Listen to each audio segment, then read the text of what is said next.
Hi, welcome to our channel where we share the most intriguing stories. On the edge of a pristine Texas pasture, one man's dream of sovereignty collides with HOA arrogance, forged surveys, and midnight sabotage. What begins as a boundary dispute erupts into a legal war where the only weapon sharper than truth is documentation.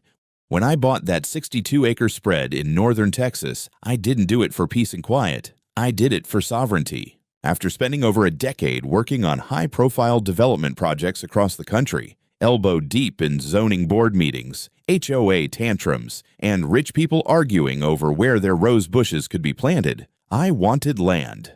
Real land. Land you could walk for 15 minutes in any direction and still be on your own damn property. So when I found this old cattle property bordered by a creek on one side and a fancy-pants eco-lifestyle community on the other, it felt like fate. The HOA development was all beige stucco and artisanal compost bins with a sign out front that said Cedar Valley Estates, where nature meets harmony. Made me want to puke.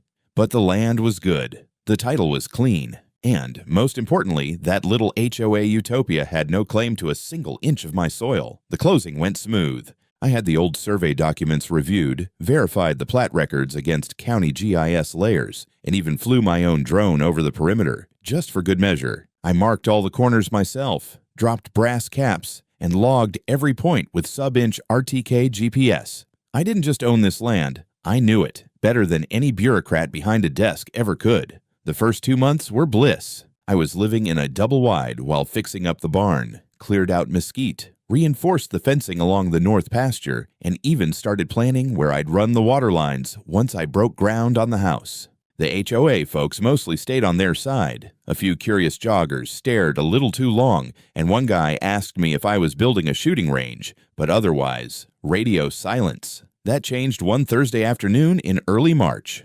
I just finished dragging a dead cedar out of the creek bed when I noticed something strange near the eastern fence line. At first, I thought it was a stack of construction lumber someone had dumped. But as I got closer, I saw it. A brand new cedar plank fence gleaming and smug, stretching a good 40 feet across what I knew for a fact was my land. It wasn't just leaning in, it was trespassing.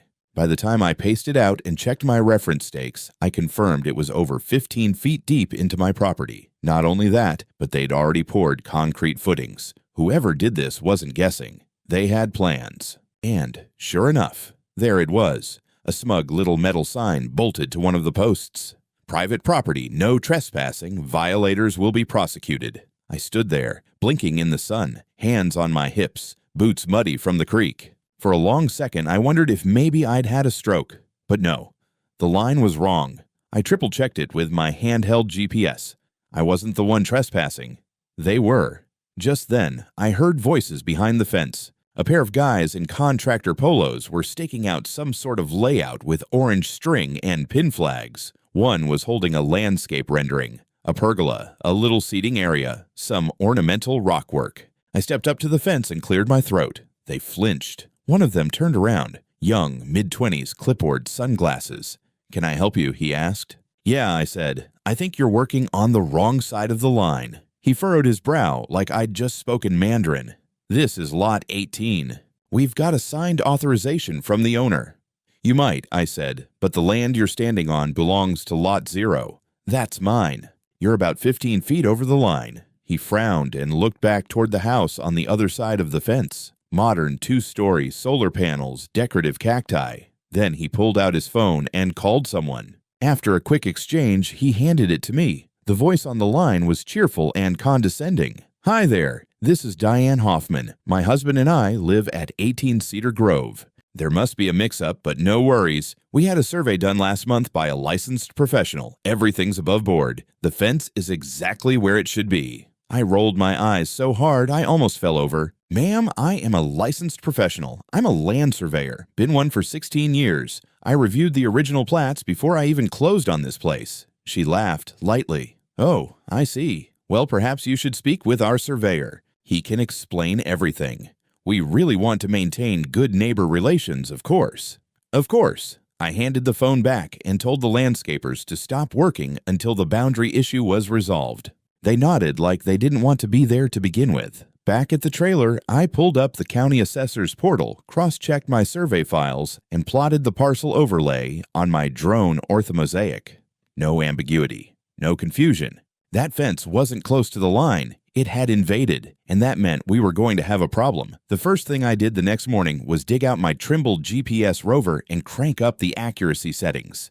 If someone was going to play turf war on my land, they'd better be ready to dance with a man who makes a living settling those exact fights. I've spent most of my adult life resolving disputes where a few inches meant a lawsuit. This one was feet, plural. I loaded the project control points I'd already recorded when I bought the property and walked the eastern boundary line with precision down to the 10th of a foot. Every reading confirmed what I already knew. The Hoffmans' pretty new fence wasn't just close to the line. It was a full 4.6 meters over it. But I wasn't going to storm their house with a printout just yet. I wanted their survey, the one Diane kept referring to like it was holy scripture. I made a few calls, asked some polite but pointed questions, and tracked down the guy who'd signed their official survey. Turns out his name was Ronald Trent. I remembered it from a few old bid proposals, and not in a good way. Ronald had been blacklisted by the Texas Board of Professional Land Surveying about 4 years ago for multiple counts of falsified data, expired licensure, and one particularly creative attempt to redraw a wetland boundary to help a client avoid an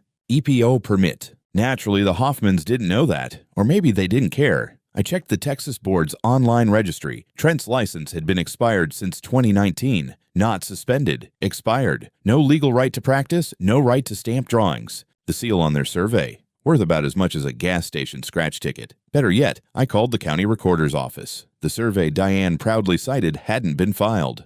There was no record of a boundary adjustment, no permit for fence installation crossing a property line, and definitely no registered plat revision, which meant the fence wasn't just wrong, it was illegal. That afternoon, I typed up a formal notice of encroachment. I cited the parcel ID, listed the GPS coordinates of the actual boundary, and attached copies of my own registered survey, including aerial overlays. I also included Ronald Trent's expired license status and a notarized affidavit of my findings. It was, if I may say so, a surgical little document, sharp enough to slice through denial, but polite enough to avoid a full-scale war. I walked it across the fence and hand-delivered it to Mrs. Hoffman, who opened the door wearing yoga pants and that forced smile of someone pretending not to be caught elbow-deep in a neighbor's cookie jar. 3 days, I said, handing her the envelope. That's how long you have to take it down before I escalate this formally. She blinked at the papers, her smile twitching. But Mr. Trent said, Mr. Trent, I interrupted, hasn't been legally allowed to practice since before COVID. That survey you paid for? It's not worth the ink it's printed with. Her mouth opened, then shut again.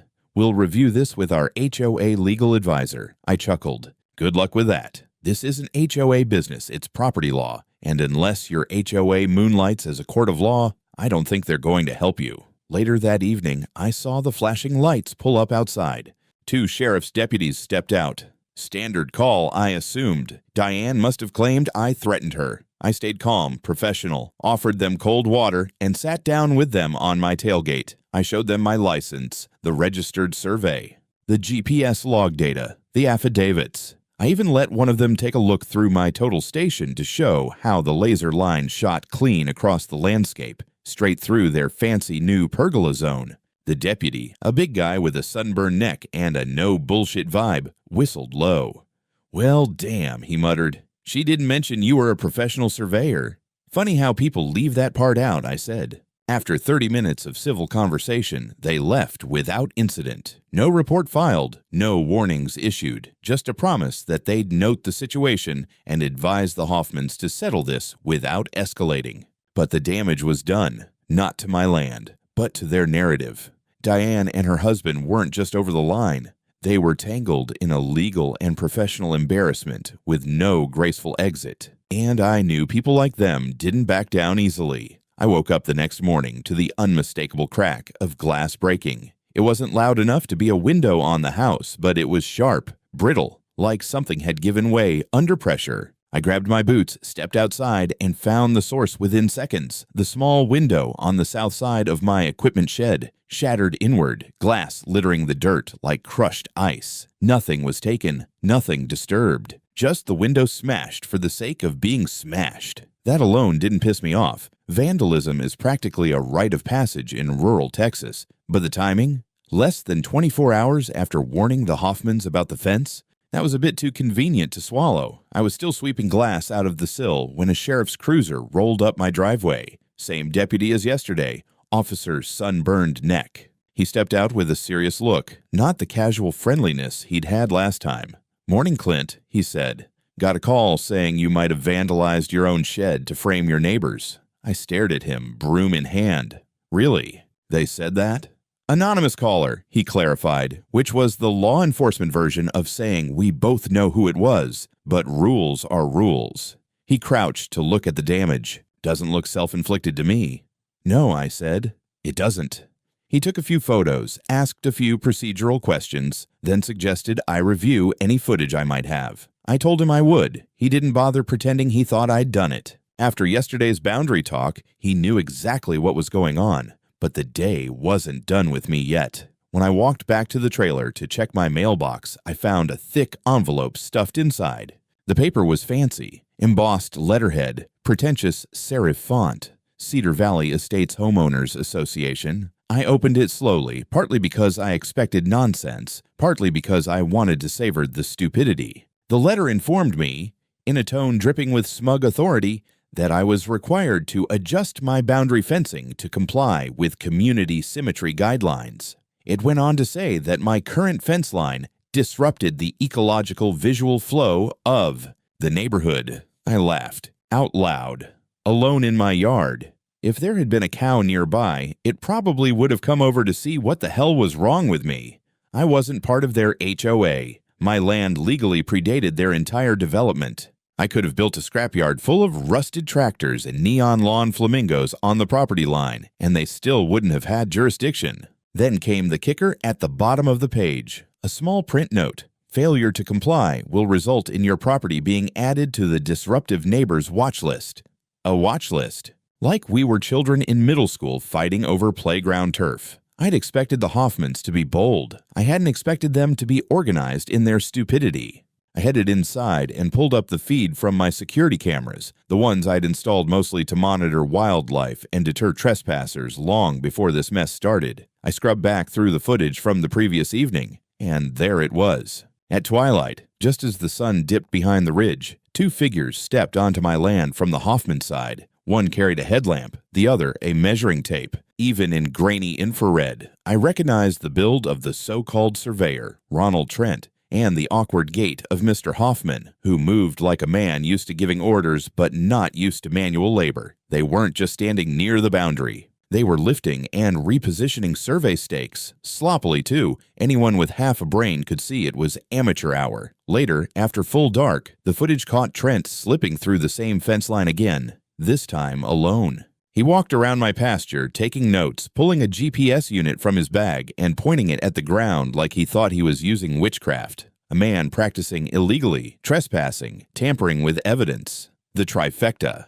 I exported the footage, backed it up twice, then prepared an official complaint to file with the county's Land Surveying Enforcement Office. Not that they needed encouragement. A disgraced surveyor creeping around private property at night was the sort of thing that lit a fire under regulators. Still, part of me felt a strange mix of irritation and amusement. These people were behaving like cartoon villains, too convinced of their own brilliance to realize they were being filmed the whole damn time. By noon, I'd filed my complaint with time-stamped videos, still frames, GPS logs, and a summary affidavit. The county clerk practically choked when she saw Trent's name. I didn't need confirmation. I could hear the recognition in her voice. I finished my paperwork just in time for an HOA bulletin to arrive in my inbox. Someone had subscribed my email to their internal mailing list. Cute.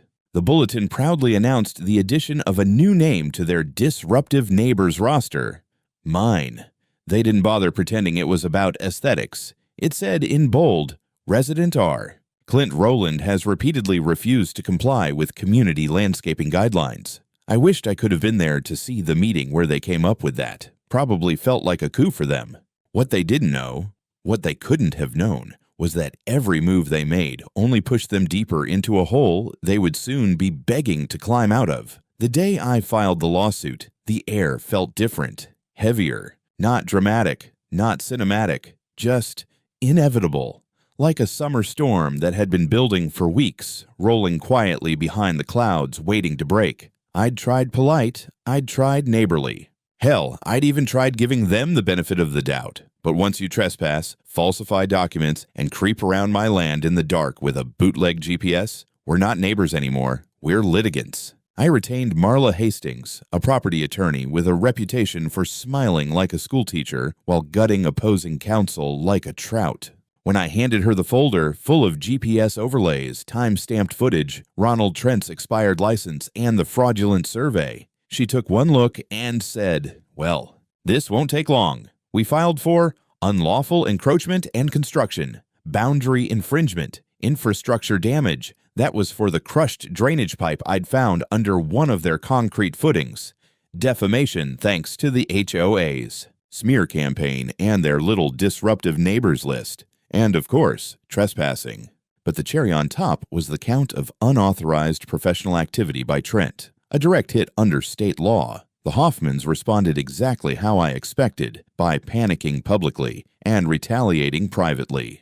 Within 48 hours of being served, I got hit with a counterclaim from their lawyer. They accused me of sabotaging community beautification efforts, of deliberately obstructing shared landscaping continuity, and, this one was almost poetic, using specialized technical knowledge to manipulate perceptions of boundary. Legitimacy. In other words, I knew too much, and that made them look bad. Meanwhile, the HOA held a special session and released a statement backing the Hoffmans. They claimed their community landscape initiative had been misrepresented by an aggressive outsider. They didn't name me, but the language was surgical. Non-member property owners adjacent to Cedar Valley Estates who failed to recognize the cooperative spirit of shared ecosystem management. Yeah, that's me, the ecosystem maniac. In court, the judge was no-nonsense, a middle-aged woman who had clearly spent enough time on the bench to recognize bullshit before it even entered the room. Marla walked her through our filings like she was narrating a bedtime story, calm, measured, merciless. She presented the footage of Trent and Mr. Hoffman moving boundary stakes, the grainy night vision video of Trent wandering around with his toy GPS, the metadata logs from my own equipment. She also pulled out Ronald Trent's disciplinary record, not just the expired license, but his entire sheet. Previous lawsuits, fines, one attempted bribery charge that had been dropped on a technicality. It was a rap sheet with a business card. By the time we were done, the judge looked like she was fighting the urge to reach for hand sanitizer. The Hoffman's lawyer tried to shift the narrative, claimed that my data couldn't be verified because I was both the landowner and a surveyor, and therefore biased. That got shut down immediately. My records had already been cross-verified by a third-party county-certified surveyor we brought in just for this purpose. Then came the paperwork reveal. The county land office testified that no valid survey from Trent had ever been submitted. The one the Hoffmans had been waving around was never recorded. The notary stamp was real, but applied to a blank signature page. Trent had essentially printed out a fake document, had it notarized without content, and filled in the rest later. It was document forgery. Amateur hour. Best part. As we were walking out of court on day 2, a marshal intercepted Trent at the courthouse exit, warrant in hand. He tried to drive out of state after our complaint was processed, but the county had flagged his vehicle on the interstate and picked him up on the spot. The man literally got arrested in view of the courthouse doors.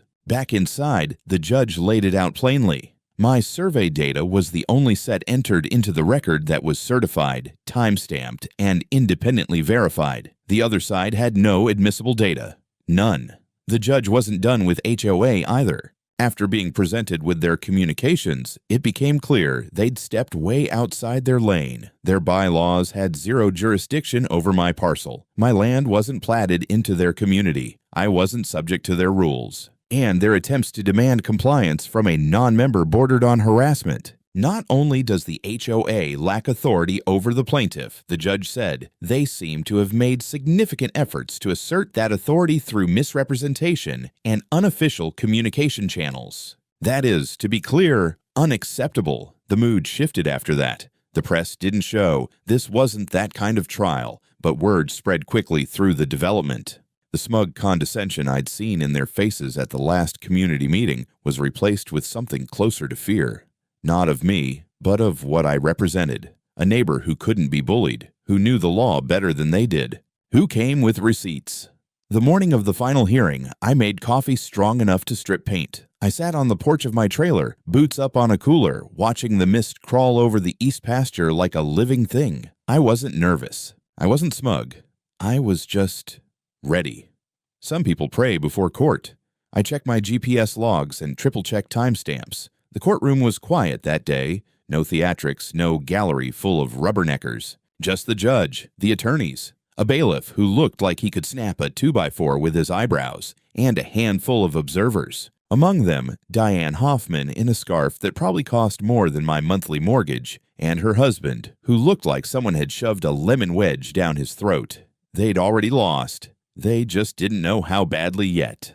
Judge Daniels read her ruling out loud, and I swear to God, it was better than jazz. First came the encroachment ruling. The fence? Built illegally on my property. The survey? Invalid and unrecognized by any legal or professional registry. The damage to my drainage line, substantiated with photos, repair receipts, and an affidavit from the contractor who fixed it. Then she addressed Ronald Trent.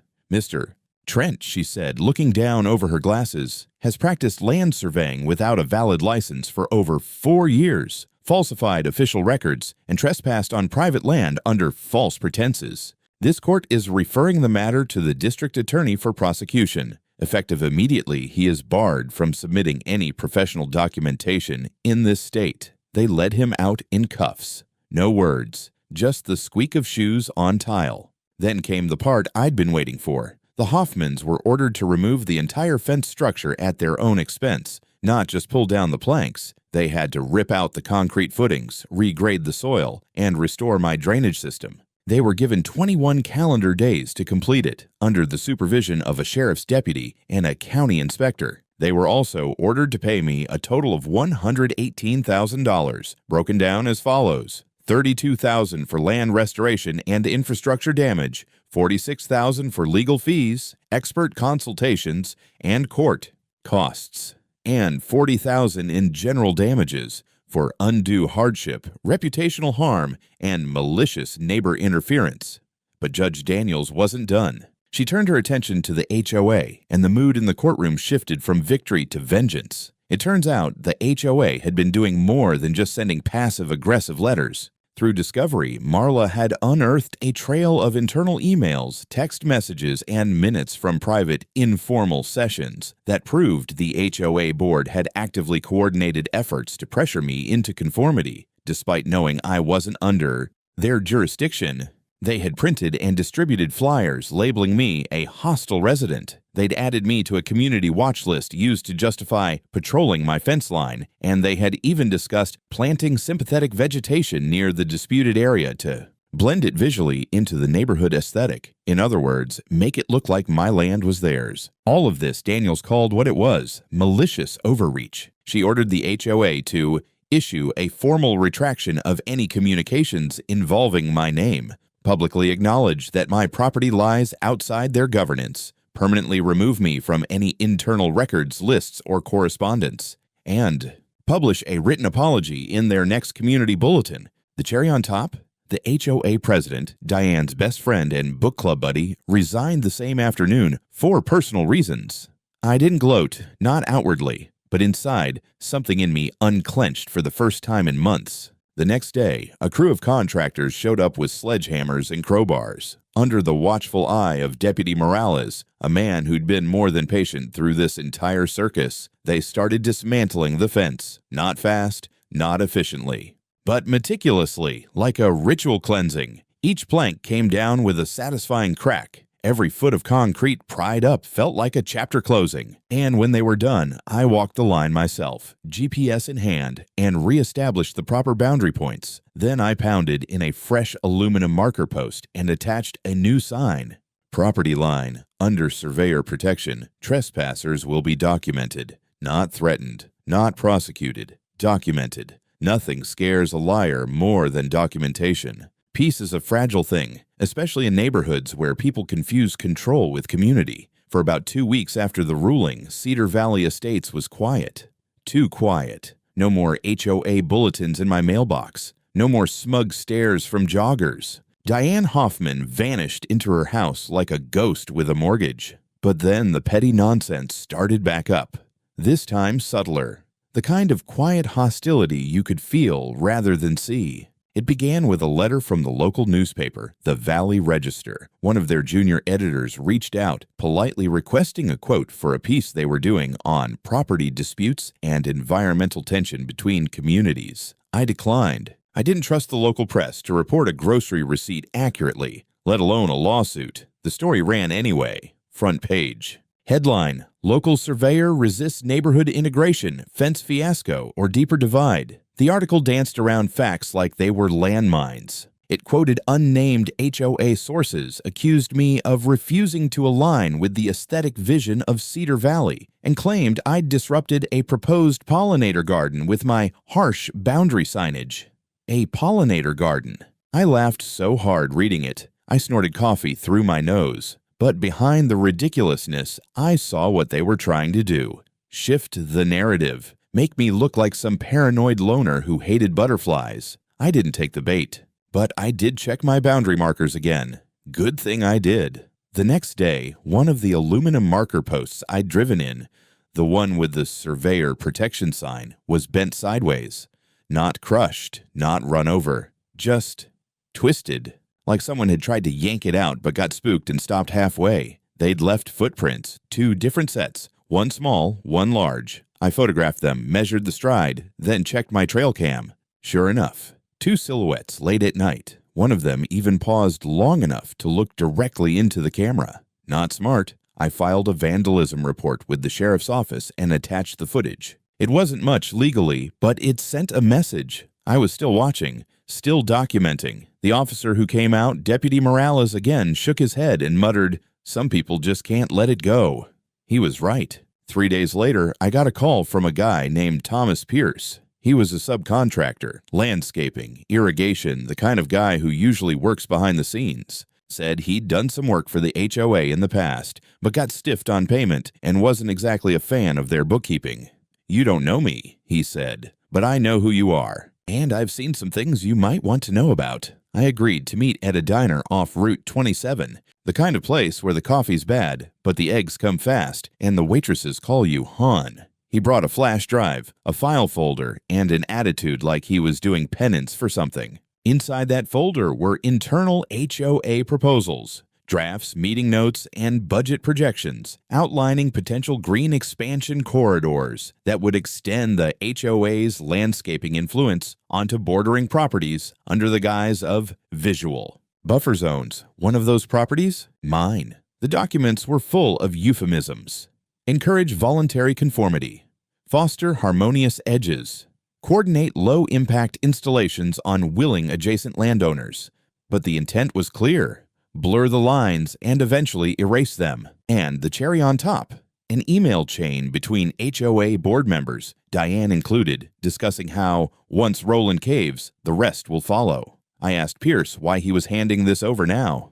"They burned me," he said, sipping watery coffee. I figured they deserved it back. I took the folder, the drive, and my time walking out. This wasn't just a rogue neighbor with a hammer anymore. This was a coordinated strategy to rewrite property boundaries through pressure, paperwork, and public narrative. I'd spent most of my life watching bureaucracies try to claim what didn't belong to them. But this was personal. And it wasn't over yet. I'd always believed in paperwork. That's what sets civilized people apart from the animals. Paperwork, notarization, and precise coordinates. So when Thomas Pierce handed me that folder of internal HOA documents, it wasn't just a smoking gun, it was a fully loaded cannon, stamped and indexed. The next morning, I got to work. I compiled a full report, citing every phrase, every manipulative green initiative proposal, every email that clearly referenced coercing or misleading property owners. I cross-referenced their expansion maps with GIS data, highlighting how they'd been subtly landscaping over property lines in multiple places, not just mine. Turns out, I wasn't the only target. The Johnsons, an older couple with a corner plot on the West End, had mysteriously agreed to let HOA volunteers reclaim a drainage ditch for native plants. That ditch was county regulated and on their deed. Another neighbor had their mailbox moved to conform to visual flow. Their legal boundary? 2 feet to the left. I packaged everything into a clean dossier, digital and physical. Then I made 2 deliveries. The first went to the county attorney's office. I met with a compliance investigator and walked her through every page. She asked one question: how many properties are affected? I told her I'd only confirmed 3 so far, but that if they dug deeper, they'd probably find more. She didn't nod. She just started typing. The second package went to Cedar Valley residents directly. I had 27 printed envelopes, 1 for every home in the development, with a letter inside that read, "Your HOA board has knowingly engaged in unauthorized land use activity, targeting both non-members and unsuspecting residents. I have provided evidence of these actions to the county attorney's office. I encourage you to read what your dues have been funding." I signed it with my full name and surveyor license number. Then I hired a courier to deliver them door to door. By noon, the fire had started, and it spread fast. By 5 o'clock, a group of residents had organized an emergency HOA meeting without the board. By 7, someone uploaded the entire document cache to a shared drive and started circulating it online. The fallout wasn't dramatic at first. No torches, no pitchforks, just furious whispers across driveways and awkward stares between neighbors. But I knew the signs of institutional collapse when I saw them, and Cedar Valley Estates was cracking from the inside. 2 days later, I got a call from Karen Jenkins, one of the few board members who had not signed off on the buffer zone plans. She sounded tired, defensive, scared. "They didn't tell us everything," she said. "I didn't know about the forged emails, about the Johnson property." "You do now," I said. She sighed. "There's going to be a vote. Recall election. Full board replacement." "And Diane?" I asked. "She's not even fighting it," Jenkins said. "She's already talking about listing her house." For the first time in months, I felt something close to satisfaction. Not revenge, not even justice. Just balance, like the needle on a compass finally settling north. But the consequences didn't stop with HOA politics. A week after the documents hit the public, the county zoning office issued a formal warning to the Cedar Valley HOA for unpermitted landscaping over public right-of-way and potential encroachment on private properties. The sheriff's department opened an investigation into vandalism and property line tampering. Several residents, emboldened by what they'd learned, began conducting their own property audits. And me? I started getting emails. Not angry ones. Not threats. These were from people outside the neighborhood. Landowners, small ranchers, even retirees who'd bought lots near newer developments. People who'd read about my case through community forums or friends and wanted to know, how do I protect my land from HOA overreach? I responded to every single one. I told them the truth, that most HOAs weren't evil, but some, especially the ones that forgot their legal limits, were predators in pastel sweaters, and that the only way to win wasn't with anger or noise. It was with documents, records, maps, and light. Because when you shine enough daylight on a fake empire, it stops looking like power and starts looking like fraud. 6 months later, the land was quiet again. Not in the eerie, waiting for the next shoe to drop kind of way. The real kind. Morning breeze rustling dry grass. Morning doves pacing along the wire fence. The distant hum of tires on County Road 17 and nothing else. No more strange footprints. No more HOA letters. No more late-night whisper campaigns. The fence line, the correct fence line, had been fully regraded, reseeded, and restored. The marker posts were now reinforced with steel caps and ground anchors. The drainage pipe was functional again, and I'd installed a passive infrared camera system just in case someone got cute. But nobody did. Diane Hoffman sold her house in late August. Cash buyer, quick close. I didn't attend the goodbye party, but I saw the balloons from my porch. She didn't wave, neither did I. The HOA board was completely replaced by October. 3 resignations, 2 voted out, and 1, the treasurer, under quiet review for financial discrepancies. Karen Jenkins took over as interim president. She sent me a letter, handwritten, apologetic, humble. I didn't write back, but I appreciated the effort. They stopped sending me bulletins. No more community updates, no more aesthetic guidance printouts. For the first time since I moved in, it was like the line between their world and mine was finally recognized, not with resentment, but with respect. I finished building the main house that winter. Timber frame, metal roof, wraparound porch with views of every boundary. I kept it simple, functional, just the way I like it. And then something strange happened. People started calling me. Not just those emails from before. Local people. Ranchers, farmers, some small-time developers, even a few attorneys. They wanted help, not just for lawsuits or disputes, but for prevention, for clarity. So I started consulting, part-time at first, a couple hours a week, helping folks interpret their deeds, walk their lines, push back against shady HOAs or overreaching county planners. Then it turned into a full schedule. I was booked solid 2 months out by spring. Apparently, there's a market for someone who understands both the law and the land. I never wanted to be a hero. I just wanted to be left alone. But now and then, you realize the best way to be left alone is to make damn sure nobody else gets steamrolled either. I added a tagline to my small website. Nothing flashy, just a single line under my name. Licensed Surveyor, Line Defender. No HOA nonsense. And people noticed. The last thing I added to the East Pasture was a new geodetic monument, custom cast in concrete, GPS verified to 7 decimal places, stamped with the coordinates and a steel plate that read, Clint Rowland, surveyed, staked, and settled. Trespass with caution. I didn't build a wall. I didn't mount cameras on turrets. I just made the line clear, because that's all I ever wanted, for people to know where the boundary is, and that it means something.